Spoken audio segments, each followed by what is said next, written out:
L'aigle royal est considéré comme l'un des oiseaux les plus forts de la planète. Il est capable de chasser même de jeunes loups. Ces oiseaux de proie utilisent les tactiques typiques des oiseaux de proie, mais ils les perfectionnent en volant très haut au-dessus de leur proie, puis en repliant leurs ailes et en se laissant tomber avec leurs pattes griffues devant eux. L'aigle royal ne replie pas complètement ses ailes. Il contrôle toujours la direction de la chute et peut l'arrêter presque instantanément pour redécoller. L'accélération est nécessaire non seulement pour rendre le lancer plus rapide, mais aussi pour ajouter de la force à l'impact. Grâce à la gravité, le coup d'un aigle royal peut briser la colonne vertébrale d'un animal 4 à 5 fois plus lourd et plus massif que l'oiseau lui-même.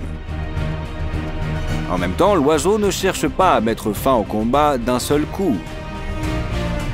Il est prêt pour une longue bataille. Après avoir déployé ses ailes, l'aigle royal continue à rester au-dessus de sa victime et frappe à nouveau.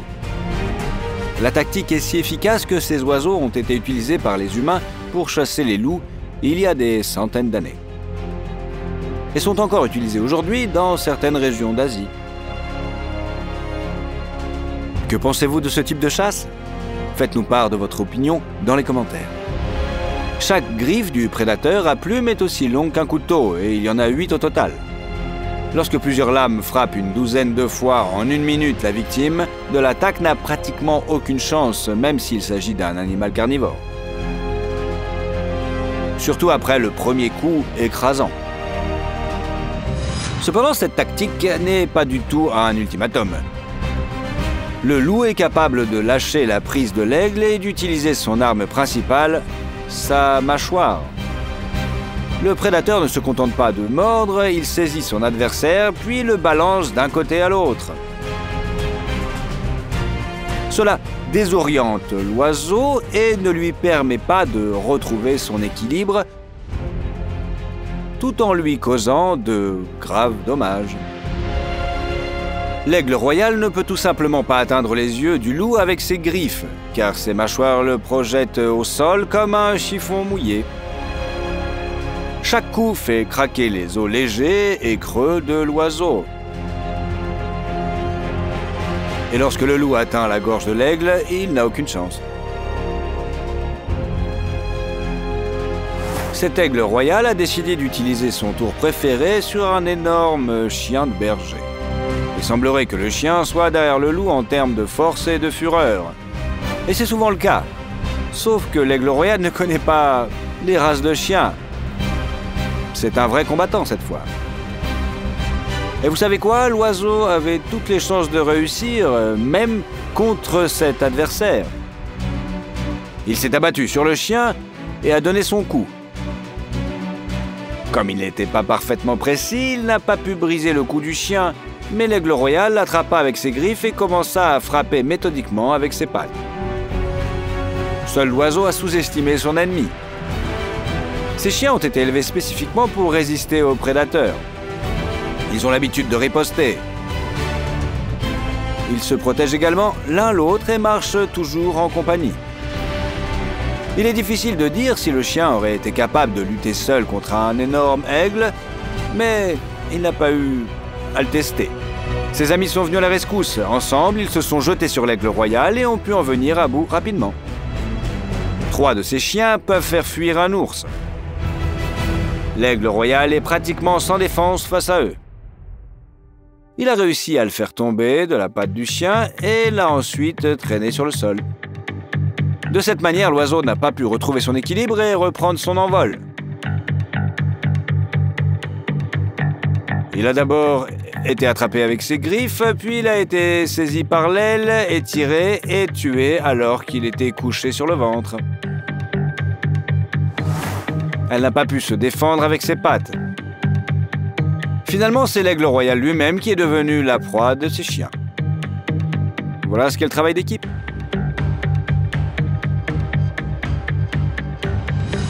Il existe un stéréotype selon lequel les cygnes sont des oiseaux doux et innocents, avec une courbe élégante du cou et un caractère plutôt doux.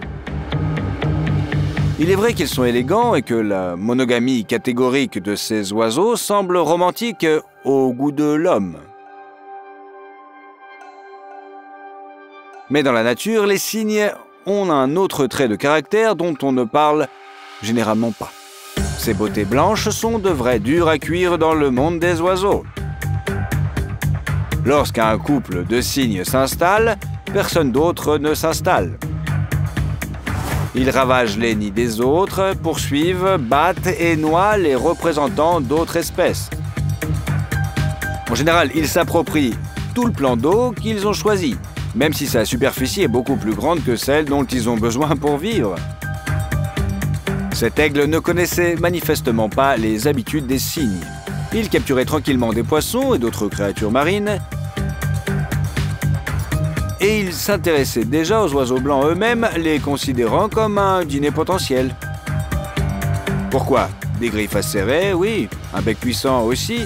Un aigle grand et fort ne pourrait-il pas s'attaquer à un cygne? Il s'avère que non. Le cygne lui-même s'est lancé dans une attaque agressive et l'aigle a été simplement choqué par la pression avec laquelle il a décidé d'attaquer. Le prédateur diurne était en eau peu profonde, l'eau atteignait à peine son ventre, mais le cygne, bien qu'il ne soit pas armé de griffes ou d'un bec acéré, est d'une force telle pour un oiseau qu'il pourrait saisir l'aigle avec son bec et l'entraîner dans les profondeurs pour noyer l'invité indésirable. L'aigle doit fuir. Avez-vous déjà vu de telles scènes au cinéma lorsqu'un personnage est tellement désespéré qu'aucune menace ne peut l'atteindre? Il s'est passé quelque chose de semblable ici, mais dans la réalité et dans le monde de la faune. Cet aigle royal est assez fort pour chasser même les jeunes cerfs. Le renard est peut-être une cible sérieuse, mais ce n'est pas un adversaire dangereux. L'aigle royal est habitué à ce que les renards aient peur de lui, qu'ils s'enfuient et qu'ils mettent le dos en l'air pour qu'ils puissent creuser. Nous ne savons pas quel drame s'est produit dans la vie de ce combattant roux.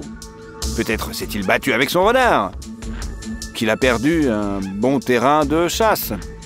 Quoi qu'il en soit, lorsque le renard a remarqué le déclin de l'aigle, il n'a même pas eu l'idée de s'enfuir. L'oiseau était sous le choc. Il pensait peut-être que le renard ne l'avait pas remarqué. L'aigle ne sait pas à qui il a affaire, alors il se pose et attaque de front le renard pour l'effrayer et le faire paniquer. Cela n'a pas fonctionné, le renard est resté là, à fixer l'aigle, comme pour lui dire « Allez, viens mon coco, viens, tu me menaces? Montre-moi ce que tu sais faire alors !» En même temps, le renard est nettement inférieur à l'aigle royal en ce qui concerne les qualités de combat. C'est pourquoi il n'attaque pas le premier. Mais la dureté de caractère de la rousse fait trembler le dangereux rapace et le fait reculer. Les aigles royaux et autres grands aigles qui vivent dans les montagnes peuvent chasser des ongulés 10 à 15 fois plus lourds qu'eux. Même pour les puissants prédateurs à plumes qui manient des griffes de poignard, cette différence est trop importante pour un combat normal. C'est pourquoi les oiseaux utilisent la gravité comme une arme. De tels aigles sont assez forts pour utiliser l'accélération et l'accélération pour soulever un bouquetin ou un bélier adulte et ensuite le jeter d'une falaise directement dans l'abîme.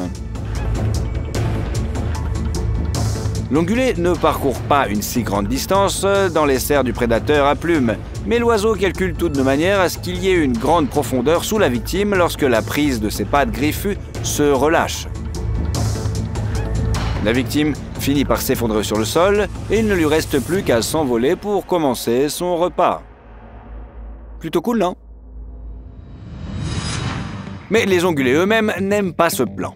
Cet herbivore a décidé d'infliger à l'aigle royal une rebuffade dont il se souviendra toute sa vie. Alors que l'oiseau lui assène un coup écrasant sur le dos, l'herbivore se jette en bas d'une corniche abrupte. Mais ce n'est pas la chute que souhaitait le prédateur. L'ongulé court et manque de ne pas contrôler sa vitesse, mais l'oiseau n'est pas capable de le soulever dans les airs. L'aigle royal ne recule pas et ne relâche pas sa prise, il semble même y prendre plaisir. Il se sent comme un cow-boy chevauchant un Mustang qu'il faut monter et maîtriser. En déployant ses ailes, l'oiseau garde l'équilibre et continue à se débattre et à resserrer sa prise, enfonçant ses griffes dans le dos de sa victime. Il ne se laisse pas faire si facilement.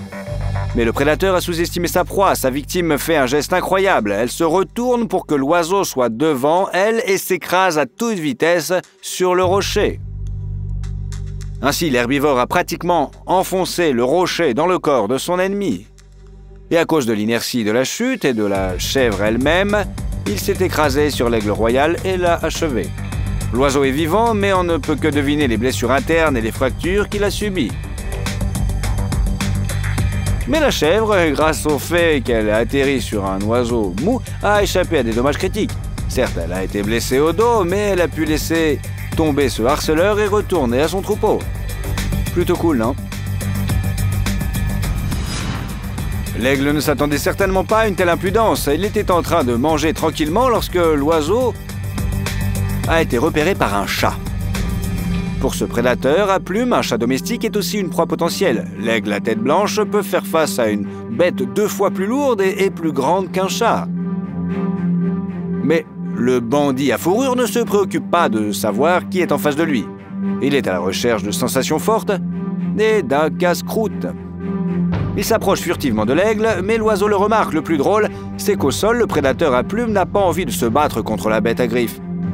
L'aigle aurait sans doute gagné, mais les coups de griffes dans les yeux finissent très mal la journée.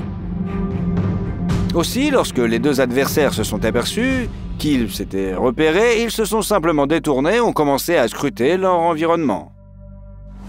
C'est comme si un dialogue s'était instauré entre eux. « Eh, t'es qui, toi ?»« Moi, je passais par là, j'admirais les alentours. Et toi, t'es qui ?»« Ah, moi aussi, je suis resté là, regarder le beau paysage, c'est tout. » La façon dont les ennemis potentiels s'ignorent vigoureusement est amusante et montre en même temps que les prédateurs comptent généralement sur une attaque surprise et que, s'ils se rendent compte qu'ils ont été repérés, ils peuvent simplement battre en retraite. Il est intéressant de noter que cette caractéristique est commune aux mammifères et aux oiseaux. Quoi qu'il en soit, l'aigle a été manifestement choqué par l'insolence du chat.